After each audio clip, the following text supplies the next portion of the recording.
Halo sobat, kembali lagi bersama saya Mr. N. Oke, pada video kali ini saya akan menceritakan kelanjutan dari film berjudul Long Sword. Sebelumnya diceritakan Hijiang berhasil memperbaiki mobil ayahnya yang sempat beberapa tahun tak terpakai dan akhirnya rusak. Hijiang meneruskan pekerjaan ayahnya menjadi supir truk.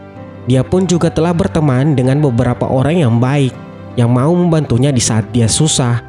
Tapi kehidupan Hijiang belum begitu baik karena banyak masalah yang datang kepadanya. Bagaimana kisah Hijiang yang akan melewati masalah yang terus silih berganti? Oke, tanpa berlama lagi kita langsung saja ke alur ceritanya. Pintu teater 1 telah dibuka. Dipersilahkan memasuki ruangan teater. Pagi hari di rumah Hijiang, Kyoki membawa seorang bernama Li Longsang untuk bertemu dan berbicara dengannya. Dia meminta Hijiang agar bergabung dengan kelompok mereka. Karena dengan bergabungnya Hijiang dengan kelompoknya, maka dia akan lebih mudah dalam menjalankan truknya. 请坐。我姓李，叫李龙三，家里排行老三，里面基本上都是我们那些跑大车的东帮人弟兄。大家报个坛，一个人跑车不容易，我会邀请你加入我们龙兴商。 Kemudian mengajak Hijiang pergi ke tempat mereka. Di sana Hijiang memperkenalkan dirinya. Namun ada seseorang yang tak percaya dengan kemampuan Hijiang dan mengatakan dia tak cocok dengan pekerjaan ini. Tapi Hijiang mengatakan bahwa dia mampu untuk menjadi supir truk dan mengantarkan barang seperti yang mereka perintahkan. 姑娘，长这么漂亮，开车出去挺危险吧？这外面的坏人比你吃过的米都多。开过几单，没遇到过危险。 Namun masih ada keraguan di mata mereka. Akhirnya Kyoki memutuskan untuk bergabung dengan Hijiang. Setelah mereka sepakat, Hijiang diberikan tugas untuk mengantarkan suatu barang. Di perjalanan mereka bertemu dengan seorang yang mengendarai mobil dengan sangat cepat. Orang itu melihat Hijiang dan mengganggunya dengan memainkan mobilnya di dekat truk yang sedang berjalan sambil memanggil nama Hijiang. 上我车，美女！美女，可惜，这边。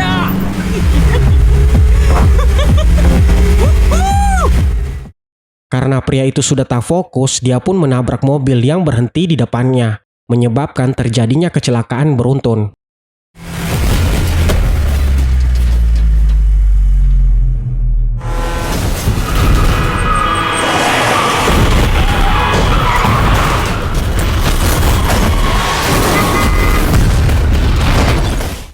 Mereka mendengar berita itu dari radio. Kyoki lalu menceritakan kejadian yang sebenarnya pada kelompoknya. Jika itu bukan salah dari Hijiang. Namun ada seseorang yang tak terima dengan pernyataan dari Kyoki dan tetap menyalahkan semua itu kepada Hijiang. Kyoki tak terima dengan argumen yang dilemparkan orang tadi. Dia pun mengambil sebuah tindakan. Bersama dengan Liu Zhan, mereka berdua memberikan pelajaran kepada orang yang telah meremehkan mereka. Perkelahian itu tak berlangsung lama. Mereka berhasil dikalahkan dengan mudah.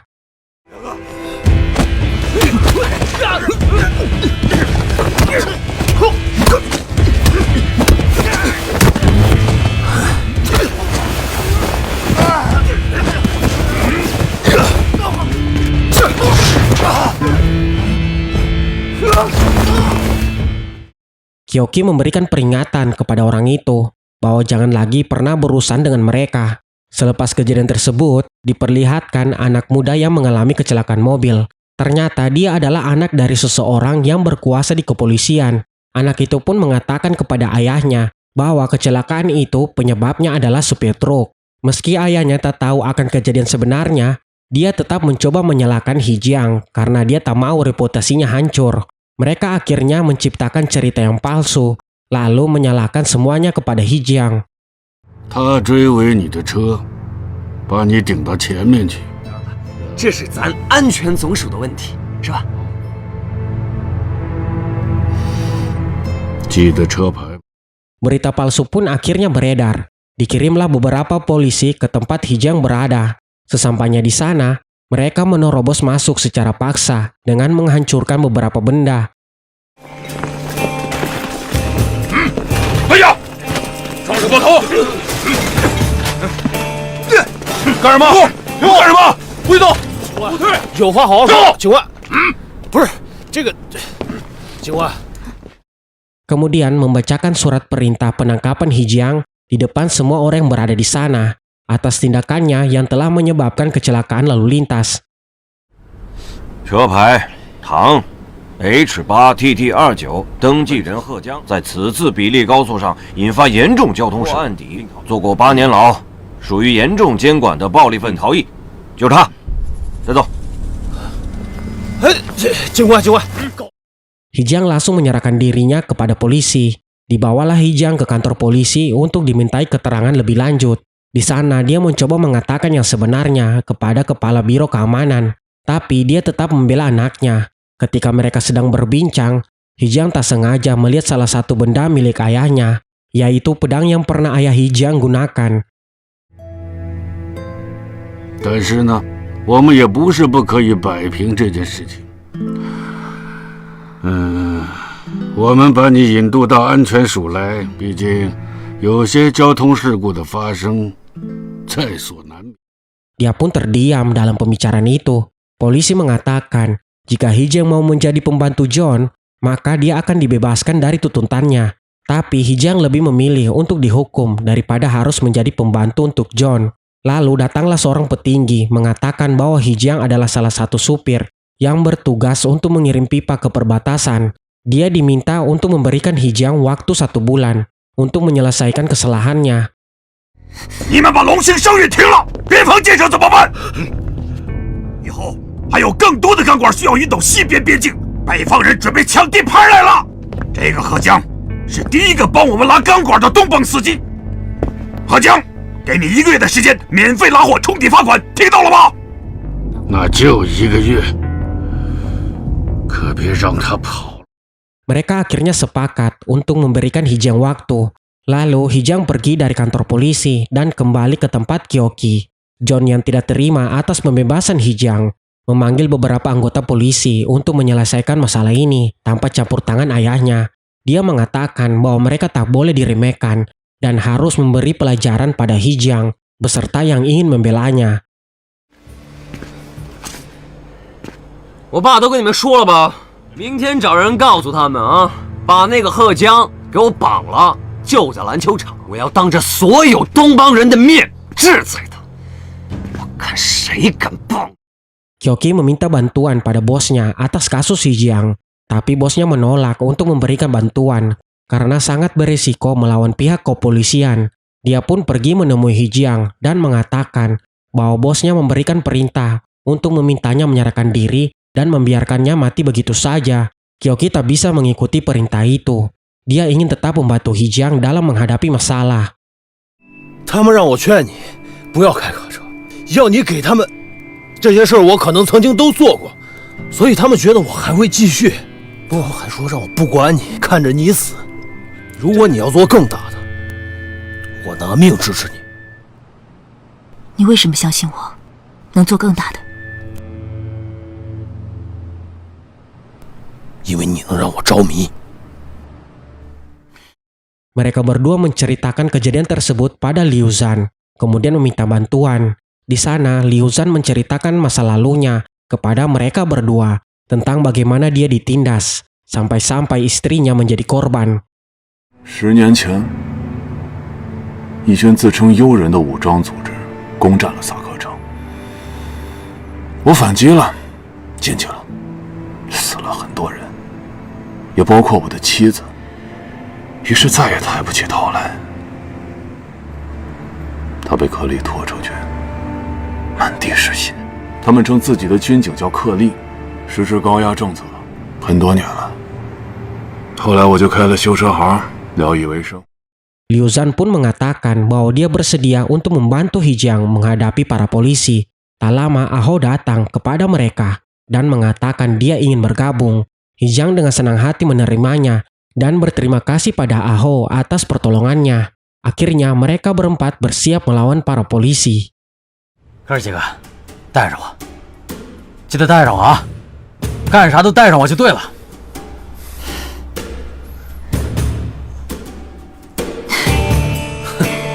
好，就明天。教导人嘛。没问题。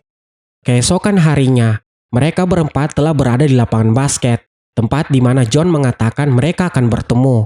Mereka pun duduk di sana sambil menunggu kedatangan John. Tak lama kemudian, datanglah John bersama dengan para anggotanya menggunakan beberapa mobil. Mereka berjumlah sekitar 20 orang yang datang ke tempat Hijiang. Kemudian bertemulah mereka di tengah lapangan.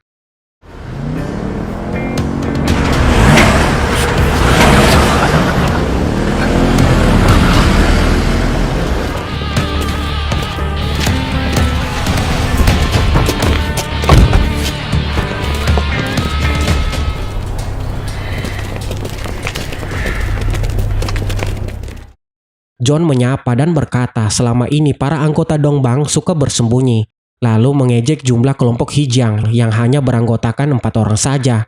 John pun mengatakan dia tidak ingin berurusan dengan warga perbatasan.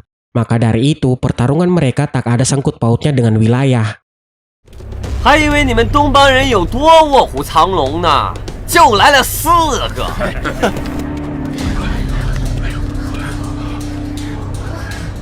咱不想跟边防那边起矛盾啊，今天就是单纯的打架斗殴。 Hijiang bertanya kepada John, apakah dia membawa pedang ayahnya? John memperlihatkan pedang itu kepada Hijiang. Setelah melihat tingkah dari John, Hijiang sangat marah. Lalu pertarungan mereka dimulai dengan tendangan Hijiang tepat di wajah John. 你们我就不知道了。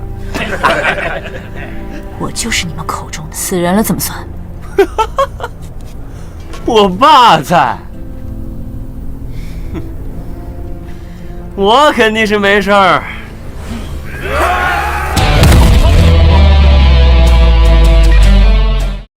Pertarungan itu sangat tidak menguntungkan bagi kelompok Hijiang karena harus melawan kelompok yang lebih banyak dari mereka. Tapi mereka berempat tak putus asa.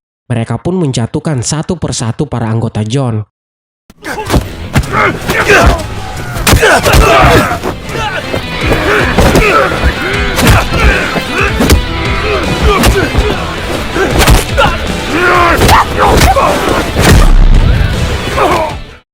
Namun mereka tetap mendapatkan pukulan. Aho yang tersudut dan terkepung, terkena banyak serangan. Dia sempat terjatuh, namun dia berdiri kembali dan melawan balik. Liu Zhan melihat Aho yang sedang terjatuh langsung pergi menolongnya. Para anggota John mulai menyerah, tapi John melemparkan mereka uang untuk menyemangati agar terus bertarung.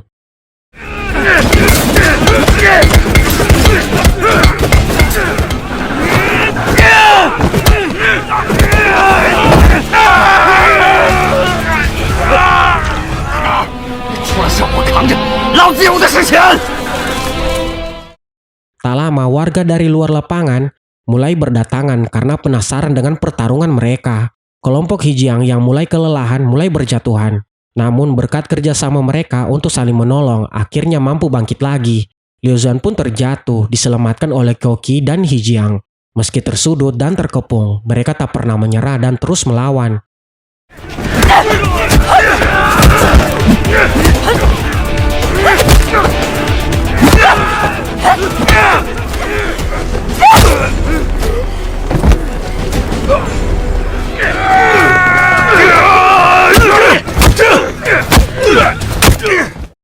Hijiang pergi ke arah John, tapi dia dihadang oleh para anggotanya. Dia pun kemudian mengambil sebuah pemukul dan menerobos maju ke arah John.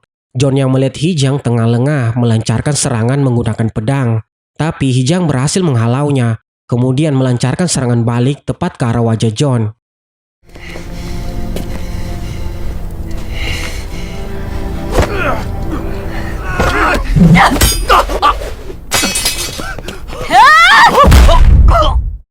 John pun langsung terjatuh.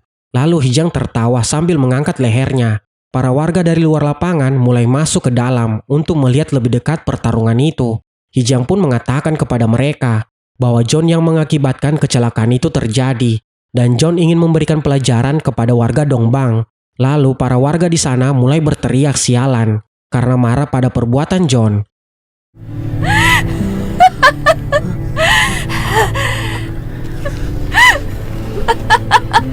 引发比例高速的交通事故，导致5人死亡。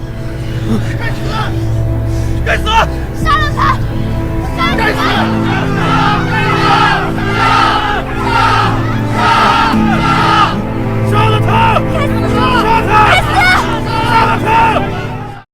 Hijang mengatakan lagi pada John setelah dia dilepaskan. Hijang berharap mereka mendapatkan kehidupan yang baik. Tak lama John beserta anggotanya pergi dari tempat itu dengan ketakutan. Hijang yang melihat mereka pergi kemudian mengambil pedang ayahnya. Para warga di sana kagum dengan tindakan mereka berempat yang berani melawan balik serangan dari John. Mereka pun berempat beranjak pergi dari tempat itu.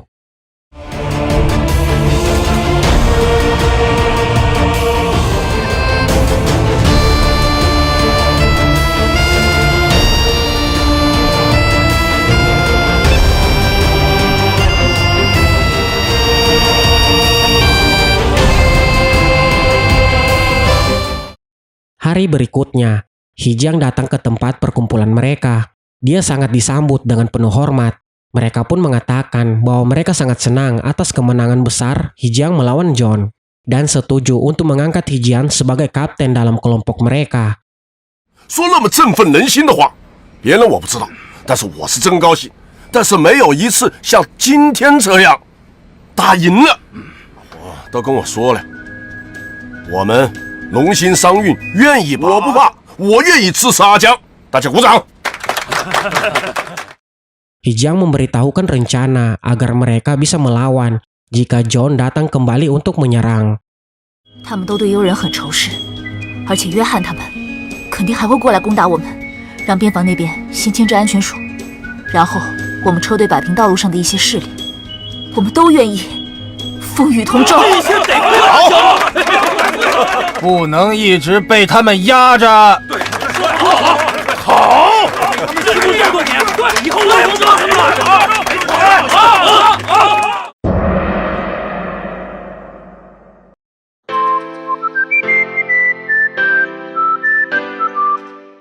Hai sobat, sekian dulu video kali ini. Untuk video selanjutnya masih membahas tentang series ini. Kita tunggu saja di part selanjutnya ya. Semoga kalian sehat-sehat selalu dan sampai jumpa di video selanjutnya. Dadah.